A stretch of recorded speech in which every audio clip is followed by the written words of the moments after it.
Nobody indeed. What is up? Welcome into Driving the Line. My name is Alan Bell. We've got a fantastic show lined up for you today. Going to have a ton of fun talking about the Super Bowl coming up this Sunday. We've got NBA. We've got college basketball. We've got it all. What we also have and what we have to pay attention to is we have to look back before we look forward. And let me tell you this, brutal. Let me pull this up here. All right. I go 1-3 last night. Virginia, Pittsburgh over 131.5. It ends at 130. All right. And I've never seen teams just dribble the ball out in shot clock violations. Like no one extra bucket, nothing. All right. Absolutely brutal. A kick in the teeth. That's the second night in a row that's happened. And Jokic ends with 1-3. Oh, that one was tough, but we can't complain. Look at our man, Brad Betts, coming through 2-0 in soccer. Our man took care of me. But, you know, when we have a bad day, we've got a motivational speech here from a guy that I think you all might know. Alan, everybody on the team's got to be accountable. That's what losers do. So get together. Thanks, Spurrier. Really appreciate that one. That really helped. That's what losers do. And, Steve, you know what? We're going to try to fix it up, get it all better for today. All right, programming note here. We have our ultimate expert guide, all right, how to bet Super Bowl 59. It is live in your feeds right now on our YouTube page. You can find it on all of our socials, Twitters, even podcasts, all right, Spotify, Apple, you name it. It is there. Go check it out. Break down everything in regards to the Super Bowl, how to bet it, whether you are a beginner, a pro, or somewhere in between. I assure you it will help you. Go check that out for sure. Now, got to get to the picks. We got to introduce somebody that you all know, but it's the first time that they've come on this show, and I think you're going to enjoy the old boy. He's a good one. I like him. Let's get to the picks.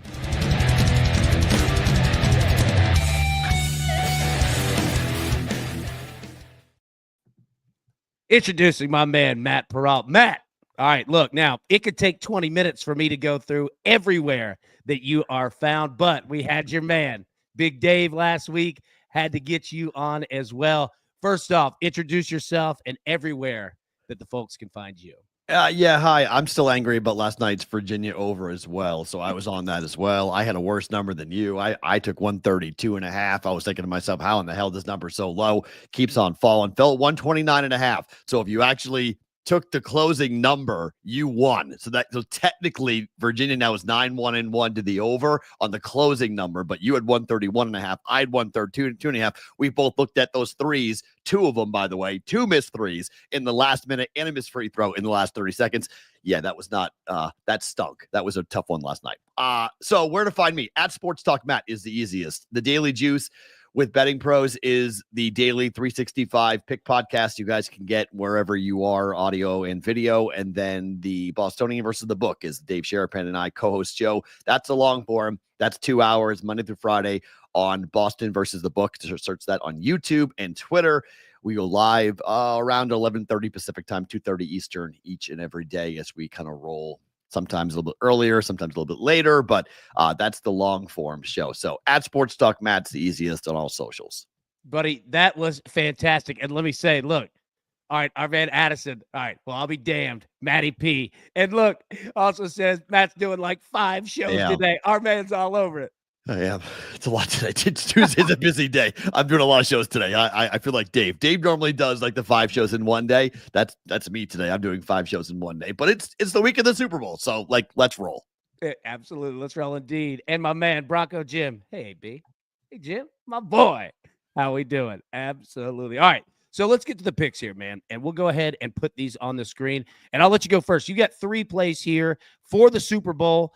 Break them down, man. What are you seeing? What do you like? Well, the first bet is I make it every year. It's the shortest touchdown being under 1.5 yards. It's just whenever there's a pass interference call in the end zone, whenever there's a long drive, teams that run the football like the Eagles, you see it so often where teams get pushed out, guys get pushed out at the 1, and then they just do the tush push and in goes Jalen Hurts. You can combine this if you want with a Jalen Hurts anytime touchdown. I don't mind that. I'll probably be on that as well. But just in case, that doesn't happen and it's Saquon and they throw a little bit of wrinkle in it and they run Saquon at the 1, Shortest touchdown being under 1.5 yards just is a play that is a standard bet every single year I make it. In the books rarely price it expensively. -110, -115. It's basically, they see it as a coin flip, but it's hit consistently for me. So that's just an automatic play no matter who's in it. It's Chiefs, Eagles, under touchdown, under 1.5 yards. You want me to go through all three? Oh yeah. You just let it rip, buddy. Keep going. So, I mean, I think Mahomes throws a pick to this game. I love the secondary for the Eagles, the two young kids they brought in. I've been a big Cooper DeJean fan since his days at Iowa. He's a fundamentally sound guy that they've brought in and asked him to do a lot early after the bye week. He came in and really him and Blankenship have done a really nice job of changing that secondary for the Eagles. And look, I think Mahomes is going to have to throw the football. I think the Eagles aren't going to allow a running game. And I know Kareem Hunt runs aggressively. I don't love the way Pacheco has run the ball over the last couple of months for the Chiefs. So I think it's Mahomes throwing the football, and I think he's going to have to force it into tight windows because, again, I like the secondary. I like the pass rush. I think Mahomes gets picked off by this secondary, and it's a turnover here for the Eagles. Now, Jalen Hurts may throw one as well, but I think Mahomes gets picked off in the Super Bowl. And then I think this total over 49.5 or over 48.5 or over 49, depending on where you're looking at it. These two teams played 2 years ago. If you look at the prop bets, because like here in Vegas, there's a couple of books like the Westgate. They put out a packet of like 50 different pages of prop bets. Like it's gigantic.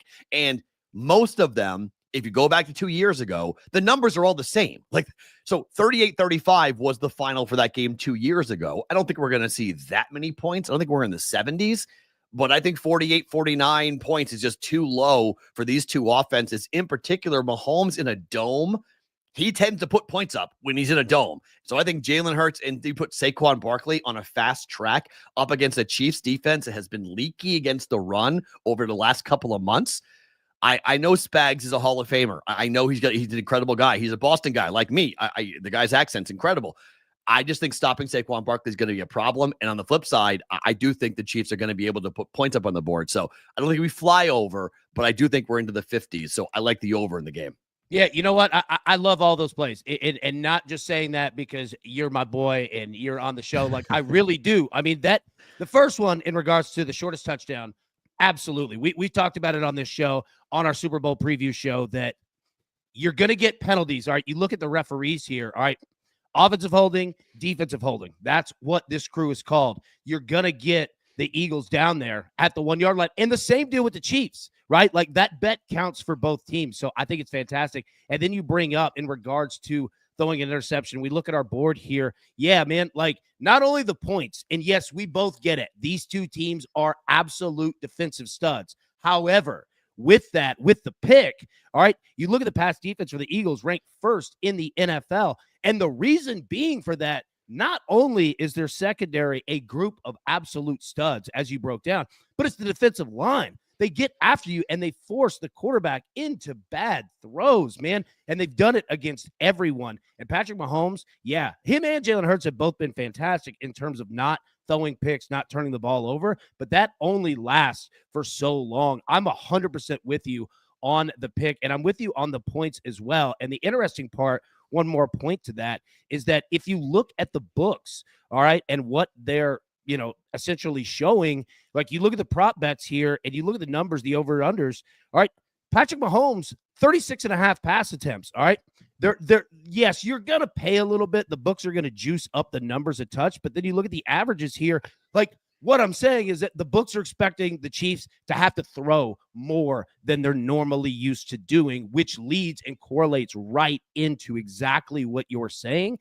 And Patrick Mahomes, even with this amazing run of not throwing picks, he still averages 0.6 of an interception per game, which it doesn't look like a big number. That's a big number. And especially the first half of the year, Mahomes was just throwing them left and right. So, brother, I'm with you right there, man. I cannot agree enough in regards to those picks. Now, looking at mine of what we have, and I'll throw this up here. All right. So we've got 3 in college basketball and we've got 1 in NBA. And Matt, feel free. I know that, you cap and break down every single sport. I'm on the Drake game. I'm just on the side, not the total. Are you? Would you take Drake the spread? Yeah, I laid 4.5 with Drake last night. Nice. Yeah, like I think that this is going to be a really fun game, and I'm with you on Drake. I think that they lead the pace here. I like the over 123. Again, Drake can play defense, but they are going to put points up, and we've got a really attractive number here at 123. Murray State, they will, the Racers, they'll throw some Well, up. they already beat Drake once. It's a revenge spot for Drake, who people need to be talking more about Drake. These are basically D3 players who are playing for Drake, who are 20-2 on the year, and they're 10-2 in the conference. And they have 2 losses, and one of them are to Murray State, and it happened at home. So I think you're going to see a really good effort out of Drake. Ken Palm's got it at 65-60, the final. So playing over 123, you get 2 points of value off Ken Palm's projection. So that's good. I like the over there as well, but I laid the 4.5 just because I think Drake's going to have a really good performance here today on the road, mind you. But I do think that they're going to beat Murray State. All right, so Matt Peralt is never going to leave. He's going to stay here. No, I'm kidding. Dude, that's excellent breakdown, man. 100% with you. All right, we're going to go Nevada Air Force. Now, here's another one. If you are risk adverse, okay, and you don't want to take a shot here, I get it.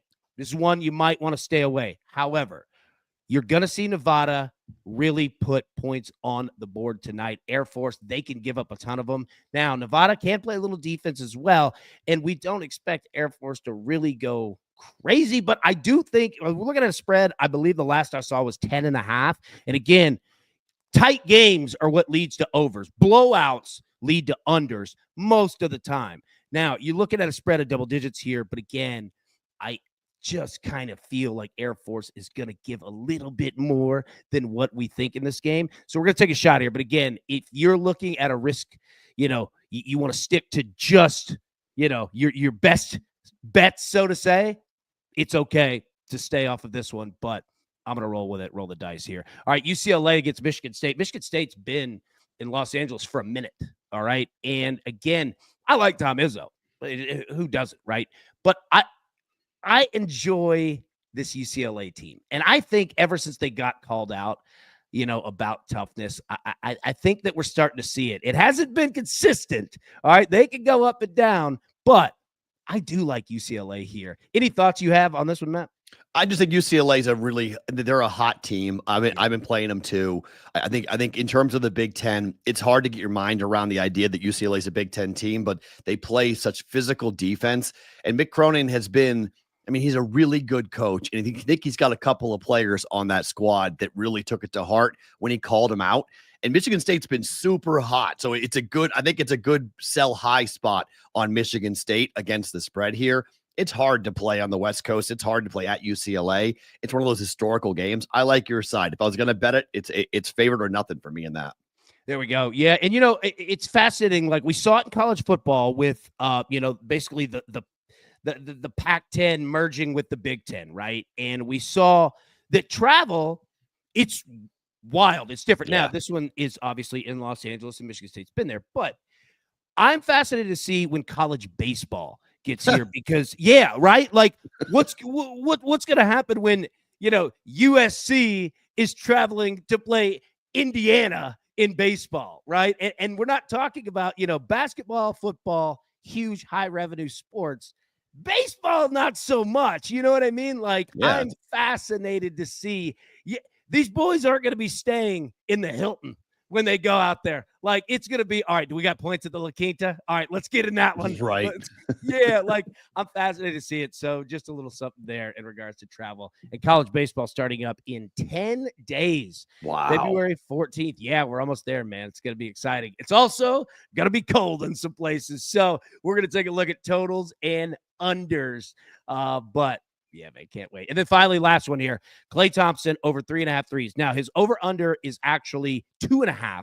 It's at -135. I'm going to take it over 3.5 at +170. And I'll tell you why. All right. Dallas is going through some things right now. All right. Yeah. Right now, since Luka's gone and all of the conversation, everything that's going on in regard to that, somebody's going to step up. And I think Klay Thompson is going to be that guy. And I think that he's going to say, hey, you know what? I'm a veteran. I've been there. I understand. And you guys are in great hands. And what that means is he's going to shoot his ass off. Now, I don't know how many threes he's going to make, but he's going to attempt probably 11 of them. All right. I think that he's going to fire at will because who else is going to do it? Right. So I think he's going to have a green light to shoot. And if he hits one or two early, he's going to go, and he's going to continue to do it. So I'm going to take it over 3.5, and I'm going to take it at plus 170 and do something to take a shot here. Any thoughts yet? Yeah, it's not crazy. I like it. It's also, if you look at the way that Philly right now, they're 6-0 ATS wise over the last 6 games, and they've been playing some high scoring games. They're up by 26 points against Boston in their last game, and they lost the game because Boston shot the lights out from 3. Their 3-point defense stinks, so they're going to give Klay Thompson open shots. At least they're showing they're giving. Hey, go ahead and shoot it. If you hit it, you hit it.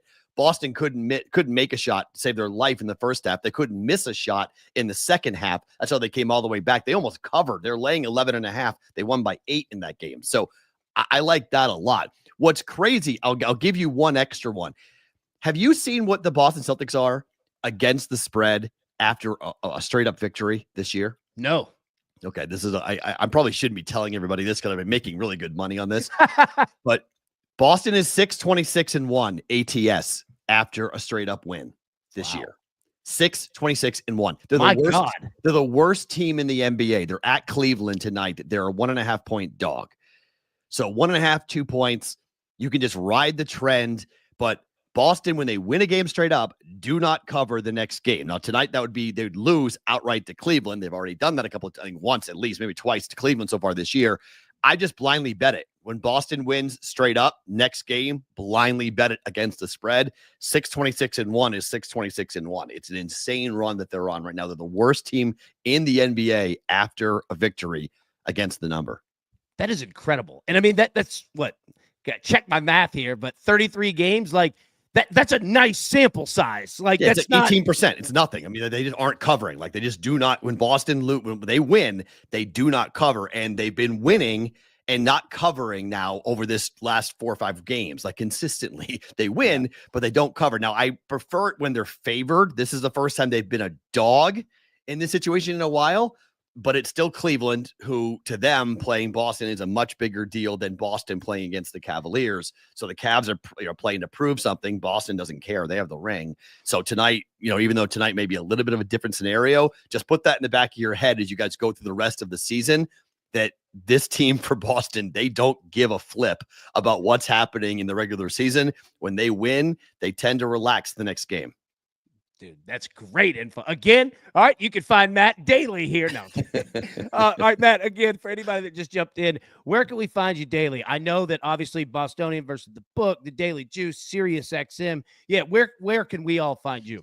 Yeah, so BBB is replayed on Sports Grid TV and Sirius XM. That's late night, so it's on 10 p.m. Pacific time. So it's a West Coast show, and then it's 1 a.m. Eastern time. You guys are out there on channel 159. On Sirius XM and on Sports Grid TV. It's a fast channel, so wherever you guys go and get your fast channel stuff from a streaming perspective, we're replayed on there. We're live on our YouTube channel is the easiest way. At Boston versus the book is the best way to go ahead and search it. It's a different type of show because Dave is a 25-year bookmaker. So while you and I love to yell and scream about our picks and plays, Dave will tell us why we're wrong and why we have no business doing what we're doing. So he's made the number. We're fighting the number. So it's a nice dynamic between Dave and I with BVB. And then the Daily Juice is wherever you guys get your podcasts. That's just a quick 15-minute thing every morning, 3 or 4 plays every single day. You guys can get that audio or video with Betting Pros. Oh, man, I love it. And like I said, everyone, make sure follow. You see Matt's Twitter handle right there. Absolutely follow him. Not only a great friend of mine, he is the man, absolute man, and he can go. You see it right here. My man can break it down better than anyone. All right, let's get into some headlines here. And then, Matt, I'm going to get you out of here because I know that you got a lot going on today. But we got a couple of headlines here that I want to take a look at and a fun game in regards to the first touchdown score in Super Bowl 59. So, everybody, let's get to the headlines.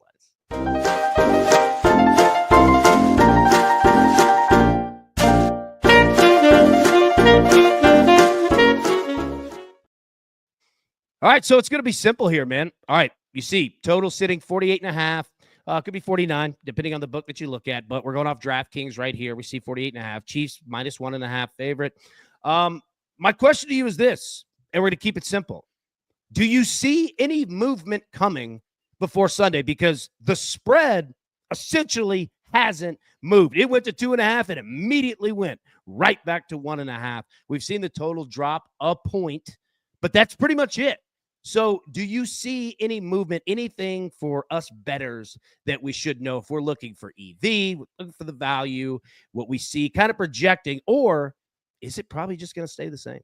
I think if you're a Chief backer, you should probably bet now because I do think 1.5 is a really nice number, and I do think you're going to see Chief money come in late. There's no need to bet the Chief right now. Like, there's just no need. That number's not going to move. Like, just sit there and wait. Eagle money came in early. Like, the first play was all Eagles because, as you mentioned, went from 2.5 down to 1.5. I think a lot of the Eagle money is probably still, I don't know, probably 50% of it still is probably yet to be bet on the Eagles. But I do think the money's going to come in when the limits open up a little bit more, although they're pretty big right now. I think they'll probably come in with on the Eagles. So I think if you like the Chiefs, bet it now. Like the Eagles, just go ahead and wait. I mean, money line probably is a good play as well from the Eagle perspective. As I told you, I like the over in the game. Look, I'm a Patriot backer. I'm a Chief hater. Like, I am not somebody who I shouldn't get involved with the side because I'm completely biased and I am pulling so heavily for the Eagles to win this damn game and to stop this nonsense. But I just feel like the league, the referees, this narrative, it's not fixed, guys. Okay. It is not a fixed sport. We are not betting into a market in which it is fixed. However, there are biases with humans, and humans know what leagues want. And I think it's better for business when it comes to the Chief, whatever you want to call it, the 3P, the Chief Dynasty, whatever you want. It's good for business because it gets people like me hot and bothered and talking all about them, which is what they want. So it's like college football. They love it when we argue about the playoff. They love when everyone's upset. The NFL loves when people are mad about the referees. And I pray, I mean, the only way to beat the Chiefs is you got to kill them. You can't just beat the Chiefs. Everyone's been trying to do it in a one-score game. If the Eagles are going to win this game, they got to do it by 10 points or more, and it's been a long time since Patrick Mahomes has lost a playoff game by 10 points. Yeah, it has. And you look at the referee statistics right here for Ron Torbert, and you know how it works is you've got a head referee, then you got basically an amalgam, an all-star cast, right, of his group. And you know, I brought it up, this screen, one, based off what you were talking about in regards to referees, but two, you want to know something? You know what I think that the Eagles do? Because we all know the narrative out there that the Chiefs get the calls and all that, okay? If I were the Eagles, because the referees know this too, trust me, they understand. If I'm the Eagles, I'm on my first drive taking a shot, maybe two, because what I'm going to do is I'm going to make you, the referee, make a decision early. I'm going to make you make a decision early. Are you going to give me a call or not? All right. And I think that it's easy to do it in the first quarter. All right. Take a shot if you're Philly. You might get a little freebie there of a pass interference of something, because it's one thing in the fourth quarter. It's another in the first quarter. Nobody's going to remember that. All right. And just human nature. That's what I would do. To back you up, and this is a stat that I grabbed from the Action Network, so I'm going to credit Evan Abrams, who does a phenomenal job for them, but I've been singing this for 2 weeks now, even going into the AFC title game. The Chiefs are now 11-0-1 over their last 12 games, in which they have received fewer penalty yards called against them than their opponent in the playoffs. That's not a small sample size, okay? 11-0-1, where their opponent has had more yards, including last week or 2 weeks ago against Buffalo, where their opponent has had more yards, penalty yards called against them than their opponent. It is in the proof. You can say, oh, it's because of the champs, or you can say, oh, it's because of Mahomes, or whatever reason you want to come up with. But the fact of the matter is that the Chiefs get calls, period. So I'm with you. The NFL knows this, and they may want to kill that narrative. So you may see a defensive holding call in the first quarter. You may see a defensive pass interference call, and then they can point and say, well, wait a minute, they had a 40-yard, DPI called against them. So, our crew did their job. I love that idea. Take a shot early, put pressure on the referees. And the other theory is the Chiefs won't get any calls because the league loves to see someone get toppled. I mean, I'm a Patriot fan. Remember, I've seen this times. The Patriots have had chances to go and do things and make history in the NFL. 18-1. Remember that. So the league has had its thumb on the scale at times when it wants a certain team to win.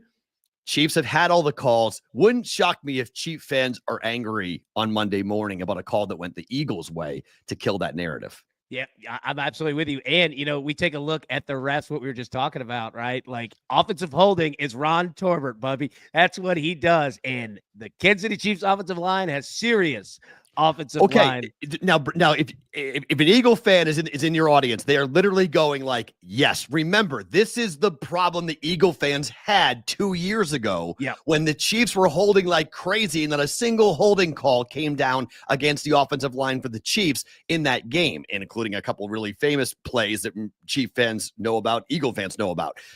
I love that theory that like, hey, guess what? We're going to put a crew out there who's going to call holding like crazy. And our defensive line is going to get after Patrick Mahomes and beat the hell out of him. And you guys are going to have to deal with the calls that will come against you.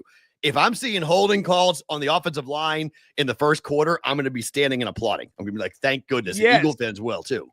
100%, man. 100%. All right. We're going to get you out of here on this one. All right. We have a game. We call it the club. Okay. And what we do is we choose the first touchdown scorer. Okay. We've done it all year long, done it for years now. All right. But the odds have to be plus 1,000 or more. You can't take Saquon Barkley. Okay. Right. Too simple here. Now, understand that it's the first time that you're getting in on it. All right. And I'm going to give you the odds here. Let me pull them up. Oh, of course. And take a second here to take a look as I stumble through trying to find it here. There we go. All right. So these are the odds, and you see. All right. Okay. Saquon, the favorite, plus 4. This is first touchdown score. These are at DraftKings, right? Jalen Hurts, plus 600. Kareem, plus 950. So now there's kind of our line. All right. So 1,000 or more. You've got Kelsey. You've got Xavier Worthy. You've got A.J. Brown. You've got Pacheco, Devontae Smith, Patrick Mahomes. Keep going down the list. I'll say this. We've asked every guest that we've had since last week, okay, as you take a look.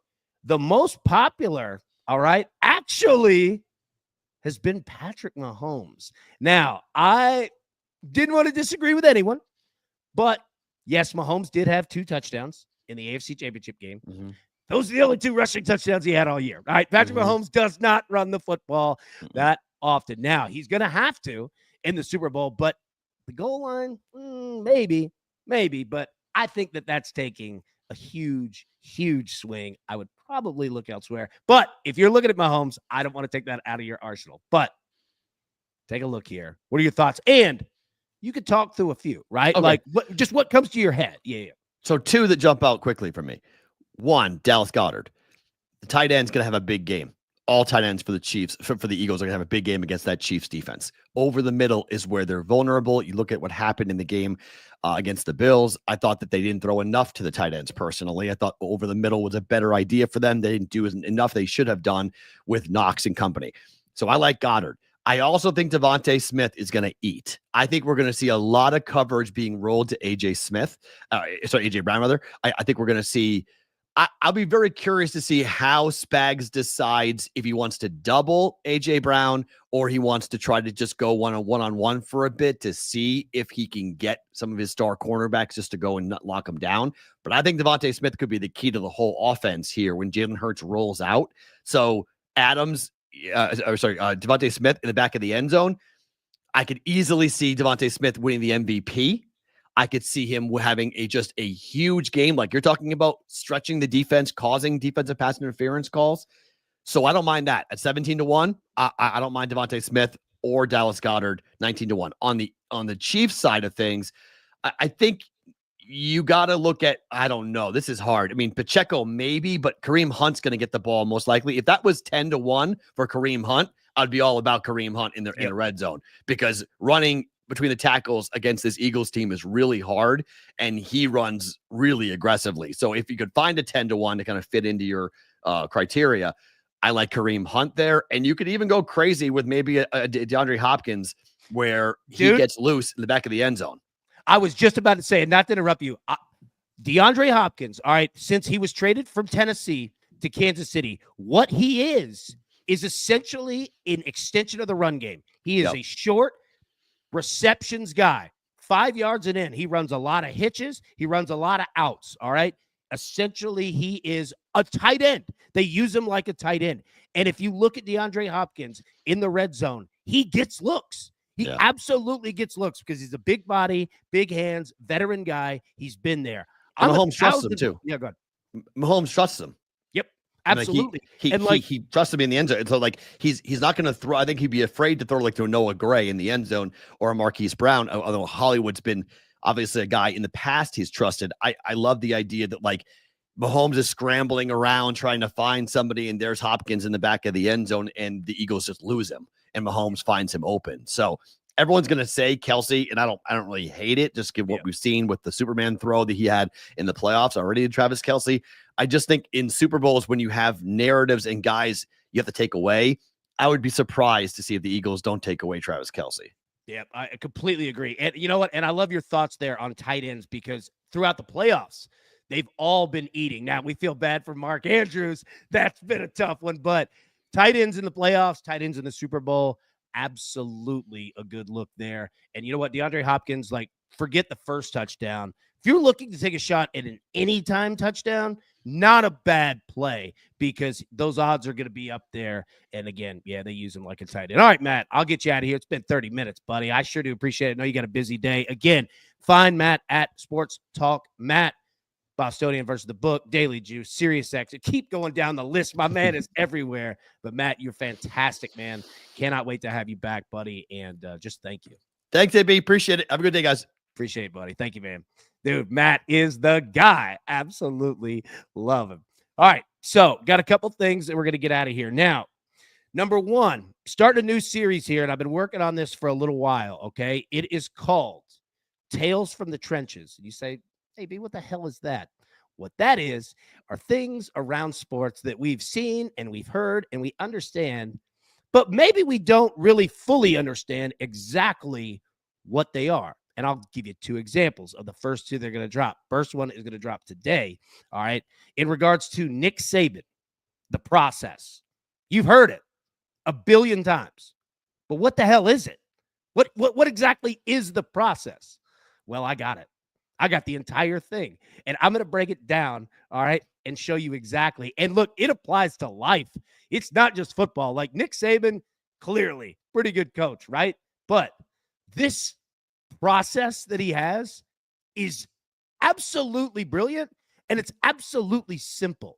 That's the key, and that's what is so beautiful about it. So we're going to start off with that one. I'll drop that today. I'll drop it obviously on our YouTube page, and I'll tweet it out and all of that. But yeah, like I wanted to know what the hell is the process, like exactly, and we got it. Number two, and this will take a couple days, but all right, remember Bill Belichick, all right, New England, now that he's going to North Carolina, all right, and the press conferences, right? We're on to Cincinnati, right? What? Bill Belichick never gave anything. There's a reason for it, all right? And I found out from Tom Brady, actually, exactly what it is and why he was like that. But here's the key. Tom Brady took it a step further. And I didn't really know this, all right, until he said it. And I think that you're going to like it. So that is Tales from the Trenches. I think you're going to enjoy it. A new series where we just dig in to fun stuff around sports and figure out more, go on the inside of exactly what it is. So Nick Saban will drop that one today, and then we'll have Bill Belichick, Tom Brady coming up later in the week. So got that. All right. Check out the Super Bowl guide for sure. Make sure to do that. It is in your YouTube feeds now and podcast feeds everywhere. You name it. How to bet it, I guarantee you. Expert, brand new. If this is the first time you've ever made a bet, ever, I promise you, take a look at this. It will explain exactly your mindset. All right. Bets to look at, bets not to look at. All right. It's pretty fun, man. Enjoy it. I worked hard on it, but hey, it's what the crew does. All right. Now, what we also have to get to is an AB3. And we've got an AB3 every day this week leading up to Super Bowl 59. So let's take a look. Both teams to score 1+ touchdown in each half. All right. Eagles score a touchdown in the first half. Eagles score a touchdown in the second half. Chiefs score a touchdown in the first half. Chiefs score a touchdown in the second half. I think we're good. I trust it there. Saquon Barkley, anytime touchdown. You're going to see this a lot, right? Like, I believe Saquon, if the Eagles are going to even be in this game, Saquon's going to have to score. Whether it's on the ground or in the air, Saquon Barkley put in a touchdown. Finally, Eagles team total over 22.5. Why do you say 22.5? All right. So this parlay, this 3-leg parlay pays out plus 225. The reason I took the Eagles down to 22.5. All right. You think of your key numbers. Okay. 24, 3 touchdowns, 3 extra points, and a field goal, right?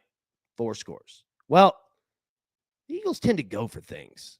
All right. 4th downs, 2-point conversions. All right. They get a little wild, and they've messed around with extra points. So essentially what I'm doing is giving us insurance. All right. Instead of playing it over 23.5, all right, where we can't have any missed field goals, any missed 2-point conversions. All right. We've got to get to 24. Now, I think that the Eagles go well over this number, but again, we're just playing it as the insurance play. So over 22.5, meaning we have to get 23 points. We give ourselves, all right, a little bit of insurance. So that's where I'm going to play it there. So both teams score a touchdown each half. All right. Saquon Barkley, anytime touchdown, and the Eagles team total over 22.5. So that's what we have there. You see the picks at the bottom. I will pull this back up so that you can see. I'm on Drake, Murray State over 123, minus 110. Nevada Air Force over 129. UCLA minus 2.5. And Clay Thompson over 3.5 threes at plus 170. And our man, Matt Prawl, big shout out to him. Thank you again for coming on, him and Dave. Make sure to go check them out. Support those guys. They are phenomenal, fantastic people. Absolutely love them. Matt is on Chiefs Eagles shortest touchdown under 1.5 yards. Patrick Mahomes, the no-fly zone. Look at Matt coming in with a no-fly zone. Mahomes, 1+ interception at plus 100. And then the Chiefs Eagles over 48.5. So, like I said, man, check out the Ultimate Super Bowl Guide. You will find it in your feeds now. But that's it, everybody. Thank you so much for tuning in. We'll be live today at 3 p.m. Eastern for, all right, Driving the Nightline. What other show hands it over to the crew and says, look, we're going to create you a show. You're a member of this crew? You want to give picks? Come on. I'll host it for you. I'll lead you right into it. Have fun, man. That's what it's absolutely about. Come do it. Join us. All right. In the Discord, if you want to get in, information's all in there. Discord is free to join. Check it out there. You got the links. You got all the information that you need, how to do it. Real simple. But 3 p.m. Eastern, absolutely. We'll see you then. But until then, everybody, best of luck. Let's cash these tickets. And we will see you later this afternoon. Thanks. Who's got it better than us? No!